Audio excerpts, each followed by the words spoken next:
Hello and welcome to another grade 11 college math with Mr. Horn. I'm hoping the sound is better for you guys. I've got a better microphone now, so maybe comment if it's better or not as good or whatever. So here we go. We're going to look at orthographic and isometric drawings a little bit more. The assignment kind of goes from medium level complexity and then ramps up to a little bit more realistic kind of schematic drawings, right? So those should both be very doable as well after we do all this stuff.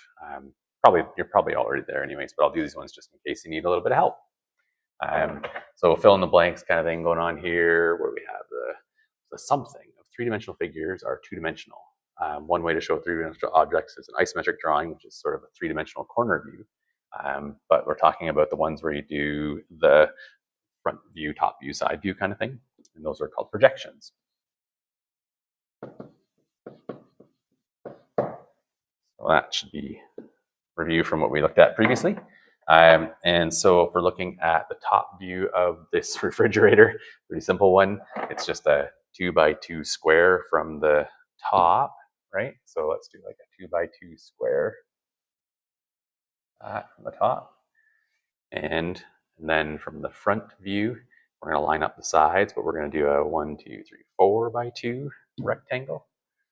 So here we go. Let's line up like this. Whatever. So 4x2, right? So obviously the sides are still lined up, just looking at it from the front now. And if you wanted, you could jot on the division at the 2.5 or so mark and put the handles on and so on if you want to make it. Oops, I had my handles the wrong way, but you get the idea, right? So probably good enough. And then the side view, we would go off this way. Picture it like literally taking the object in your hand, like we've done with these kind of things here. And you just turn it, right? So if you turn it, the sides are still going to be lined up. The top is still going to be at the top, and the bottom is still going to be at the bottom in this case.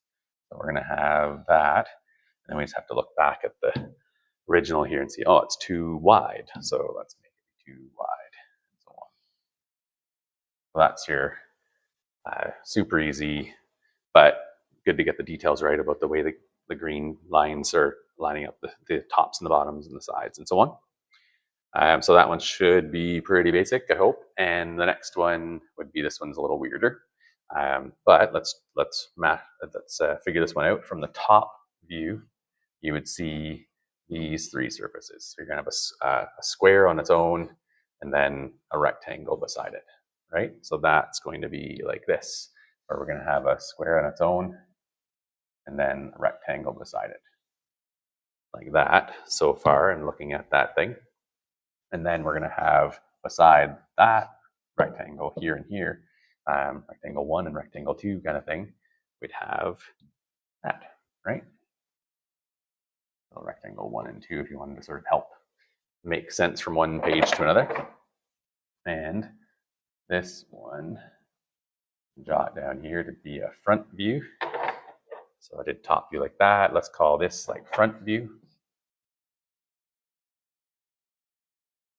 So front view in this case, you can tell we're going to have this one, we can see, and then this one's going to have to be a rectangle to be on a separate level.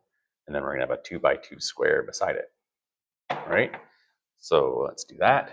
Let's have the square with a rectangle on top. So square with a rectangle on top. And then the bigger square is going to start at the bottom and go halfway up on the other one. So like that. Right, so picture viewing that thing from the front, look like that.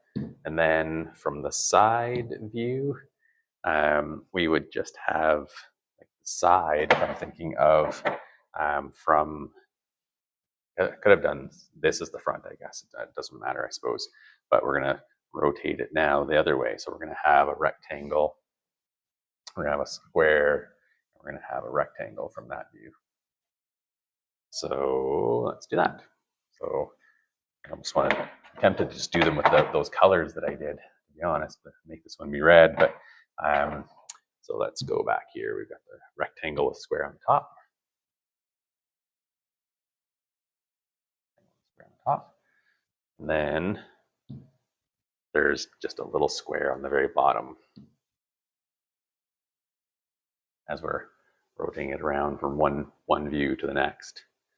Based on all that, think about how in this one right here, you can tell that that one is long, right? It goes like way out like this, out of the page. You can't really tell from this diagram, but you can from the one beside it.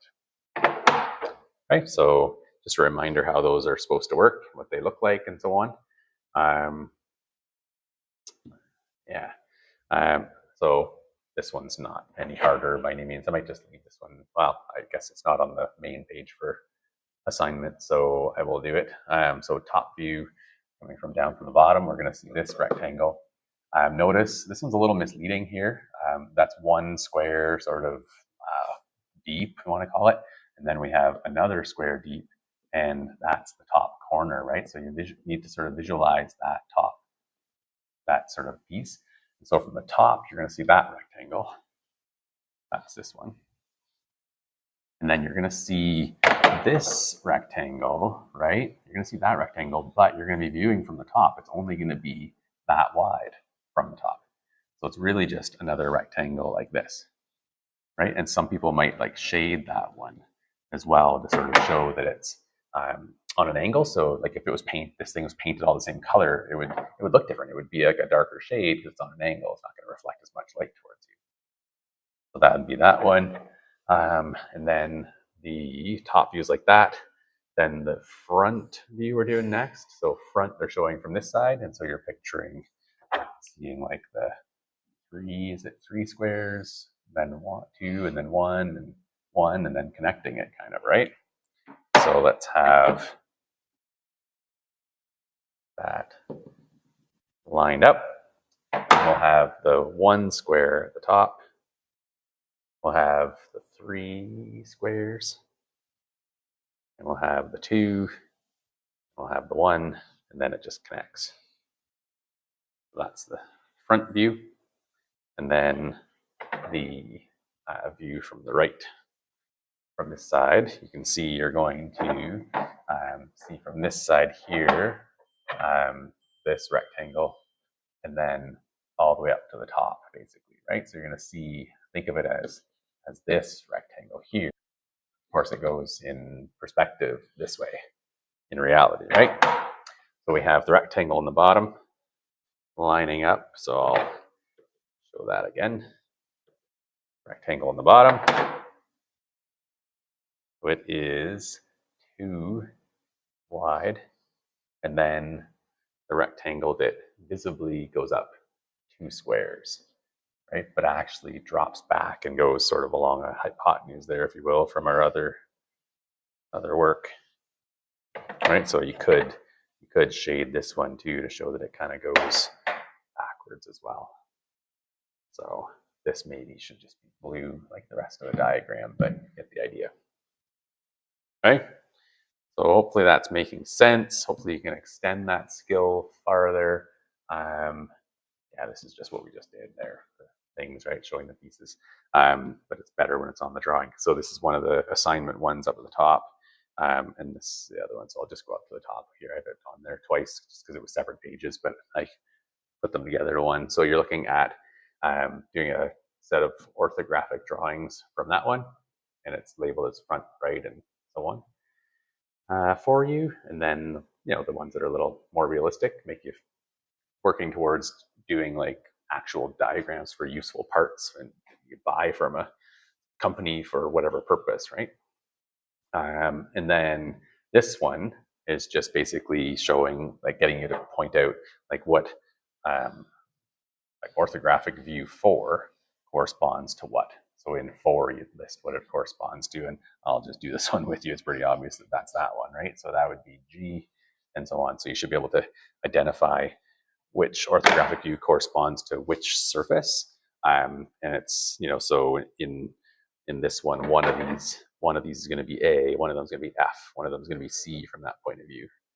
So you'd put based on the letters where they are and so on as well. Okay. So give that a whirl, see how it goes. If you have any questions, post questions in the question discussion group thing so I can give help that everybody can benefit from. All right. Hope that helps and have a good rest of your day. Where I need to close my